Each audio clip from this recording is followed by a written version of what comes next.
రాజకీయాలపై మాజీ మంత్రి మల్లారెడ్డి ఆసక్తికర వ్యాఖ్యలు చేశారు. తాను రాజకీయంగా బీజేపీ వైపా, తెలుగుదేశం వైపా, బీఆర్ఎస్ వైపా అన్నది కాదని, తాను ఇప్పటికీ కూడా బీఆర్ఎస్ లోనే ఉన్నానని క్లారిటీ ఇచ్చారు మల్లారెడ్డి. తాను ఇప్పుడు ఏ వైపునకు చూసేటట్లుగా కూడా లేనని స్పష్టం చేశారు. తనకు 73 ఏళ్లు వచ్చాయని, ఇంకా ఏ వైపునకు చూడాల్సిన అవసరం ఏముందని ప్రశ్నించారు. తాను ఎంపీ, ఎమ్మెల్యే, మంత్రిని అయ్యానని, ఇంకా 3 ఏళ్లు రాజకీయాల్లో ఉంటానని చెప్పుకొచ్చారు. అసలు తాను రాజకీయమే వద్దనుకుంటున్నానని తెలిపారు. ప్రజలకు సేవ చేసి మంచి కాలేజీలు, యూనివర్సిటీలు నడిపిద్దామని అనుకుంటున్నానని మల్లారెడ్డి చెప్పుకొచ్చారు.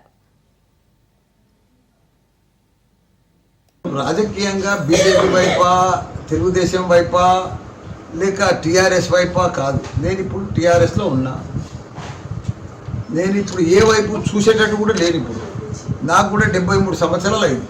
ఇంకా ఏ వైపు చూడవలసిన అవసరం ఏముంది? ఇప్పుడు నేను ఎంపీ అయినా, మినిస్టర్ అయినా, మళ్ళీ ఇప్పుడు ఎమ్మెల్యే అయినా, ఇంకా 3 ఏళ్ళు ఉంటా. నేను రాజకీయమే వద్దనుకుంటున్నా. ప్రజలకు సేవ చేసి మంచి కాలేజీలు, యూనివర్సిటీలు నడిపిస్తామని అనుకుంటున్నా. రాజకీయంగా బీజేపీ వైపా, తెలుగుదేశం వైపా